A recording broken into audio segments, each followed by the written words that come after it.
나의 가는 길 주님 인도하시네. 그는 보이지 않아도 날 위해 일하시네. 주 나의 인도자 항상 함께 하시네. 사랑과 힘 베푸시며 인도하시네. 인도하시네.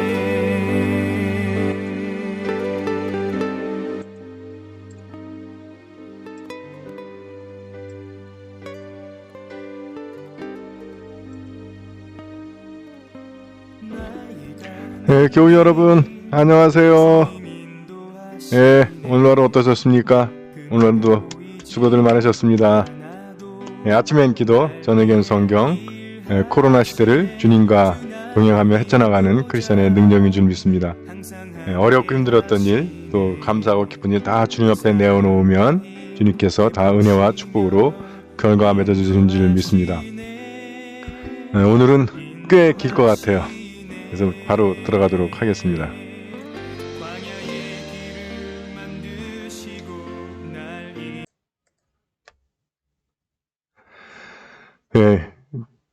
주제하시는 대로 신명기는 모세의 마지막 설교입니다. 그 중에 특히 오늘 4장, 5장에 그 핵심들이 다 들어있는 것 같아요. 먼저 너 이스라엘은 들어라. 요거는 율법이 시작할 때, 또 예언자가 시작할 때 늘 하는 말입니다. 이스라엘아 들어라. 쉐마 이스라엘, 히브리어로 그렇게 되는데, 들어라. 사실 이건 이스라엘을 저기 중동 어디에 있는 나라로만 생각하면 50점. 이스라엘이 누구예요? 교회입니다. 크리스찬 한 사람 한 사람. 오늘날 신학적으로. 그러니까 이스라엘은 들어라 라는 말을 읽으면, 아, 이거 나한테 하는 얘기구나, 이렇게 들으셔야 돼요. 자, 내가 오늘 너에게 가르쳐주는 규정과 법규를 듣고 지켜라. 그래야 너희는 너희 선조의 하나님 야훼께서 너희에게 주시는 땅으로 들어가 그 땅을 차지하고 행복하게 살 것이다. 행복한 길. 그것은 야훼께서 우리에게 가르쳐주신 규정과 법규를 따르는 것이다 하는 거예요. 세상의 법칙, 세상의 원칙을 따르는 것이 아니고, 내가 너희에게 명령하는 말은 한마디도 보태거나 빼지 못한다. 내가 받들어 너희에게 전하는 너희 하느님 야훼의 계명들을 너희는 지켜야 한다. 한마디도 보태거나 빼지 못한다. 애누리하거나 타협하지 못한다는 거예요. 물론 그 중에는 우리가 도저히 엄두도 나지 않거나 또는 잘 우리 이해나 상식이나 경험에 맞지 않는 말씀들도 있어요. 그렇다고 해서 이건 잘못된 거야, 그런 식으로 뺄 수 없다는 거예요. 그냥 우리가 이해 안 되면 이해 안 되는 대로 둬야 된다. 언젠가 그 비밀이 풀릴 날이 있을 것이다. 그래서 여러분 성경을 읽다 보면 실제로 성경을 기록한 사람들이 그렇게 했어요. 자기들이 이해 못하고 자기들이 생각하고 달라도 그냥 그대로 기록을 남겼기 때문에 우리가 성경을 읽다 보면 좀 이상한 내용들도 있고 잘 이해 안 되는 부분들도 있고 그렇습니다. 근데 또 그게 또 시대가 흐르면서 또 그것이 생명력을 갖고 다시 살아나는 경우들이 많이 있습니다. 그래서 우리가 박사고 주교고 신부고 됐다고 해서 우리가 성경보다 우위에 있지 않습니다. 우리 성경 밑에 있기 때문에 우리가 다 이해 못한다고 해서 마음대로 빼거나 그럴 수 없습니다. 그냥 모르는 건 모르는 대로 둬야 되는 거고, 이해한 만큼 우리가 순종하면 하는 것이 중요한 것 같습니다. 생명의 길. 야훼께서 바알 부월에서 하신 일을 너희는 두 눈으로 똑똑히 보았다. 부월 아시죠? 발락. 부월의 바알신을 따라간 사람을 너희 하나님 야훼께서는 모두 너희 가운데서 쓸어버리셨다. 그죠? 그러나 너희 하나님 야훼께 신실하였던 너희는 오늘 이렇게 모두 살아있다. 바알신을 부월에서 왜 따라갔어요? 미인계에 넘어가서 쾌락에, 그래서 이방신 축제, 바알신 축제에 미녀들이 꼬셔가지고 같이 가서 놀고 즐기고 하다가 다 죽은 거죠. 그래서 세상의 쾌락과 눈의 유혹, 이것들 따라가는 것은 그때는 그것이 달콤한 것 같아도 그게 멸망의 길이다. 보아라, 나는 우리 하나님 야훼께서 나에게 내리신 규정들과 법규들을 그대로 너희에게 가르쳐 주었다. 너희가 들어가 차지할 땅에서 그대로 살게 하려는 것이다. 그렇게 사는 것이 어떤 길이냐 하면, 그걸 보고 다른 민족들이 너희가 지혜 있고 슬기롭다는 것을 알게 될 것이다. 사람들은 이 규정을 듣고, 야, 정령 지혜 있고 슬기로운 백성은 이 위대한 민족밖에 없다. 그 하나님의 법을 가진 게 위대한 민족이라는 거예요. 그리고 그 법을 지키는 게 정말로 지혜 있고 슬기로운 길이다 라고 하는 겁니다. 자, 이것이 믿어지고 받아들여지느냐 아니냐에서 이제 믿음의 갈림길이 생기는 거예요. 위대한 이유는 우리 하나님 야훼께서 우리가 부를 때마다 가까이 계셔 주시는 분이시다. 그처럼 가까이 계셔 주시는 신을 모신 위대한 민족이 어디 또 있겠느냐. 예, 이게 굉장히 중요하죠.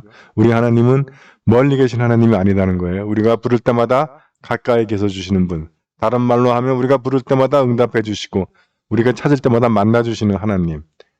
이게 복음 아닙니까, 여러분? 만유의 주제이신 그분이 우리가 부를 때마다. 이 정도면 뭐 우리가 찾을 때마다, 우리가 만나자고 할 때마다 우리를 가까이 계셔 주셔서 응답해 주시고 만나 주시고, 우리가 주인이 아니죠. 하나님이 주인이 아니라 거의. 내가 오늘 너희 앞에 선포하는 이 모든 법만큼 바른 규정과 법규를 가진 위대한 민족이 어디 또 있겠느냐. 이건 법을 연구한 분들은 다 아는 이야기죠. 신앙계승 문제입니다. 정신 차려 스스로 삼가고 조심하여라. 너희가 두 눈으로 본 것들을 명심하여 잊지 않도록 하여라. 평생토록 그것들이 너희의 마음에서 사라지지 않게 하여라. 이게 첫째 중요한 거고, 그리고 그것을 자자손손 깨우쳐 주어라. 너희가 호렙에서 너희 하나님 야훼 앞에 섰던 날 야훼께서는 나에게 말씀하셨다. 이 백성을 나에게로 불러 모아라. 내가 그들에게 할 말이 있다. 이 백성은 땅에서 사는 동안 언제나 이 말을 따라 나를 경외하는 길을 배워야 한다. 그리고 이 말을 자손들에게 가르쳐야 한다. 우리 안양교회가 이 부분에서 좀 지금 문제가 좀 발생한 것 같아요. 본인들은 잘 믿는데 이게 이 신앙 계승, 신앙을 유산으로 물려주는 문제에 있어서는 조금 실패를 한 것 같습니다. 최근에 그래도 몇몇 분들이 다시 이렇게 나오시면서 이 희망이 좀 보이긴 하는데 이제라도 그 우리 신앙의 계승, 그래서 우리가 영적 명문가로 거듭나는 일을 위한 기도를 시작해야 될 것 같습니다. 그리하여 너희가 산기슭에 나와서자 그 산은 하늘 한가운데까지 치솟는 불길에 휩싸였다. 그리고 음산한 구름이 덮여 캄캄한데 야훼께서 불길 속에서 말씀하셨다. 그러나 너희는 말씀하시는 소리만 들었지 아무런 모습도 보지 못했다. 다만 소리가 있을 뿐이었다. 이것이 하나님의 현현, 하나님의 나타나실 때 우리가 경험하는 겁니다. 불길, 구름, 다 그 하나님과 관계 있는 거죠. 산도 그렇고 산, 불길, 구름. 그러나 그렇다 거기서 그것이 하나님이 임재, 하나님의 현현, 나타나심이라는 뜻이에요. 의 표시인데 그렇다고 우리가 하나님의 모습을 볼 수 없다는 거예요. 볼 수 없다. 그렇죠. 왜냐하면 우리가 우리의 그 인식력으로 인지할 수가 없어요. 하나님을. 감당이 안 돼서 죽어버립니다. 뭐 하나님이 우리를 죽이는 게 아니라 우리가 감당이 안 돼서 죽어요. 그래서 하나님 너네는 나를 보지 못한다라고 하는데 보면 감당이 안 돼서 죽으니까, 예를 들어 저는 그런 상상을 해본 적이 있어요. 이 광속으로 아무리 가까운 행성도 몇 광년 떨어졌다 그러잖아요. 그래서 이 은하계 우주가 150억 광년이라고 해서 150억 광년이면 어느 정도 그 넓일까를 머릿속으로 상상을 해봤어요. 광속으로 150억 광년을 가는. 머리가 터지는 것 같더라고. 상상만 하는데 한 5분 상상해봤나? 뭐 다른 지나고 태양계를 떠나고 그러면서 쭉 머릿속으로 상상하는데도 그 넓이가 감당이 안 되고 그 속도가 감당이 안 돼가지고 머리가 터질 것 같더라고요. 까무러질 것 같은. 하물며 이 우주 공간만을 상상해도 그런데 하나님을 우리가 눈으로 보고 그 하나님을 우리 머리로다가 인식을 한다? 큰일 나는 일입니다. 그래서 다만 소리만 들리는 거예요.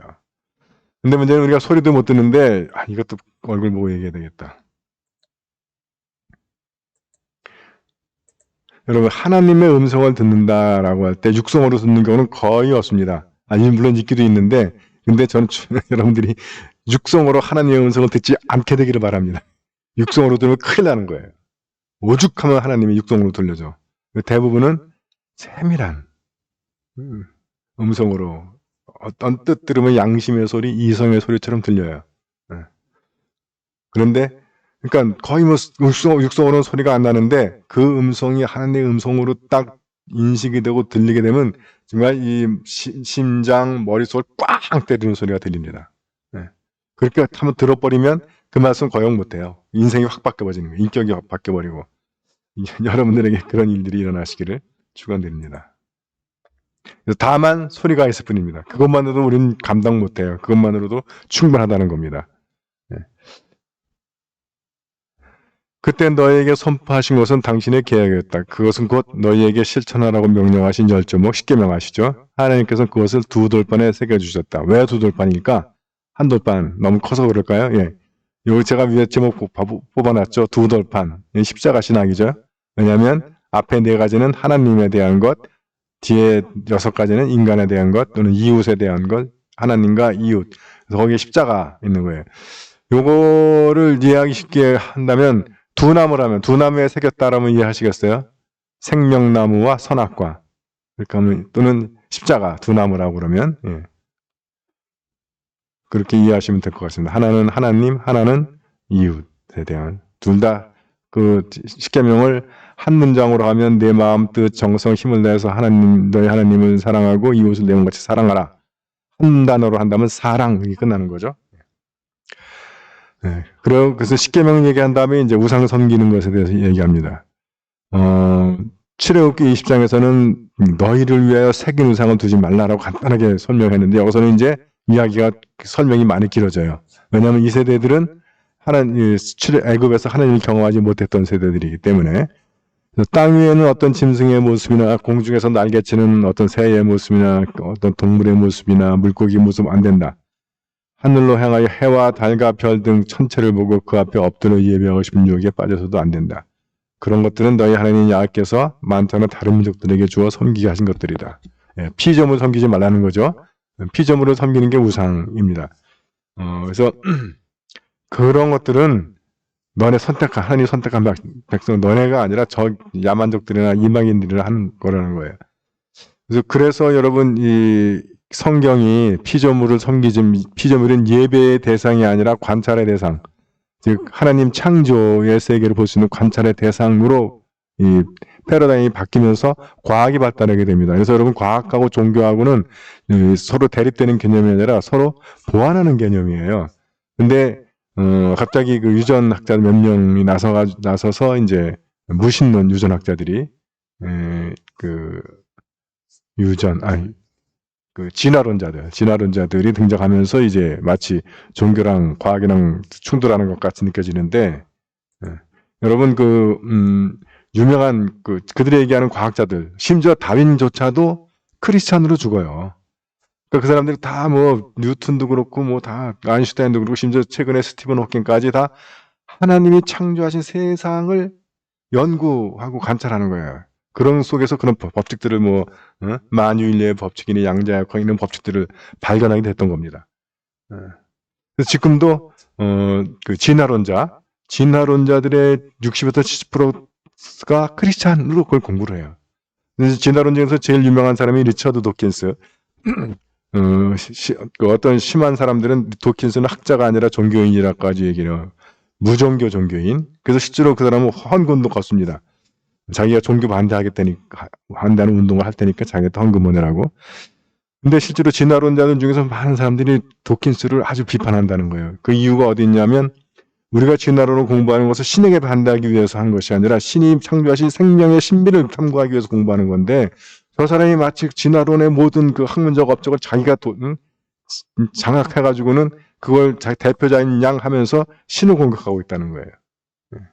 그러니까 일부 몇몇 그 학자들이 그런 것이지 심지어 진화론자들의 다수들도 그것이 진화론이 하나님의 창조를 보완하는 것이라고 믿고 있다라고 하는 것 여러분들 이해하셨으면 좋겠습니다.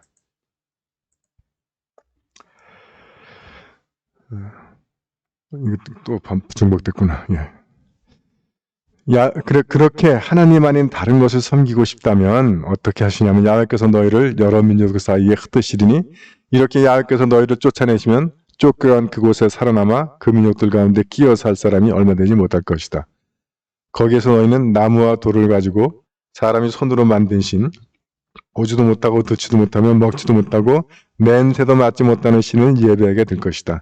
너네가 그렇게 하나님 말고 다른 거 섬기고 싶어? 그럼 니네 내가 나중에 다 쫓아내가지고 남의 나라에 끌려가가지고 거기서 살면서 그래 거기서 실컷 해봐 이렇게 말씀하시는 거예요. 그러니까 너네가 그렇게 나 아닌 다른 것을 섬기고 싶어 한다면 내가 그렇게 해주마. 여기서 파생된 말이 뭐냐면 주일날 교회 오기 싫어? 교회 안 오게 해줄게. 그럼 어떤 일이 벌어지는 거예요? 다리가 부러지든지 뭐 그런 일이 발생한다는 거예요. 11조 넣는 게 이렇게 아까워? 11조 안 하게 해줄게. 그러면 좋을 것 같아요?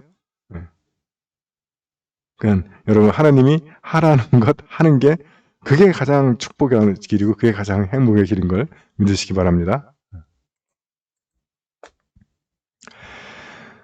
그래서 너네들이 그래서 이민족이 이방 나라에 끌려갔을 때라도 거기에서 너희 하나님의 아이를 찾으면 하나님께서 너희를 만나 주실 거라는 거예요. 애타고 목마르게 찾기만 하면 하나님께서 너희를 만나 주실 것이다.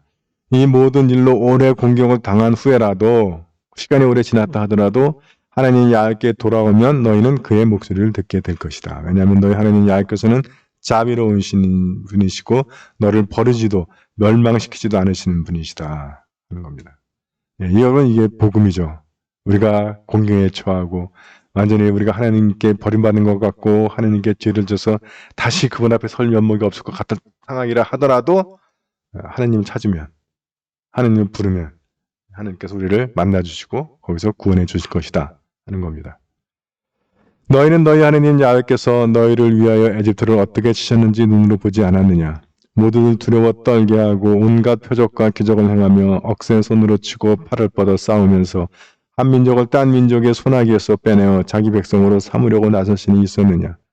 야훼께서는 너희로 하여금 당신이 바로 하나님이여 다른 신은 없다는 사실을 알게 하시려고 이 일을 보여주신 것이다. 그러니 너희는 분명히 알아라. 그리고 마음에 새겨두라. 중요한 포인트입니다. 분명히 알아두고 마음에 새겨두어라. 야훼 바로 그분이 위로 하늘에 계시고 아래로 땅에 계시는 하나님이시다. 그분밖에 다른 하나님은 없다. 너희는 내가 오늘 명령하는 하나님의 규정과 계명을 지켜라. 그래야 너희와 너희 후손이 잘 될 것이다. 너희 하나님 야훼께서 너희에게 아주 주신 이 땅에서 오래 살 수 있을 것이다. 왜 여기서 모세도 그렇고 예언자들도 그렇고 이야기만 꺼내면 애굽에서부터 얘기 시작하잖아요. 애굽 이야기하고 광야 이야기하고 뭐 쭉 이야기하는 게 뭐냐면 너네들이 인생을 살아오는 과정 속에서 그 구원의 위기와 그것을 극복하는 그 과정 속에 다 하나님이 너희와 함께 하셨다라는 거예요. 그것을 기억하라는 겁니다. 그리고 또 하나 중요한 건 우리가 기독교는 삼위일체 하나님이잖아요. 비록 우리가 그 상황 속에서 하나님을 다르게 경험했다 하더라도 그것이 다른 신에 있는 것이 아니고 다 성부, 성자, 성령, 아버지, 아들, 어머니, 법, 인격, 가마 뭐 그렇게 경험한다 하더라도 다 같은 하나님이라는 거예요. 그거 헷갈리지 말라는 겁니다. 근데 이 이스라엘 백성들이 가끔 실수하는 게 뭐냐면 그걸 헷갈리는 거예요. 돈 벌게 해주는 건 바알신 뭐 이런 식으로 해석을 해가지고 누구나 다 돈 버는 거 좋아하니까 바알만 섬기는 거예요. 돈을 벌게 해주는 것도 바알신이 아니라 하나님, 야훼 하나님이라는 거죠.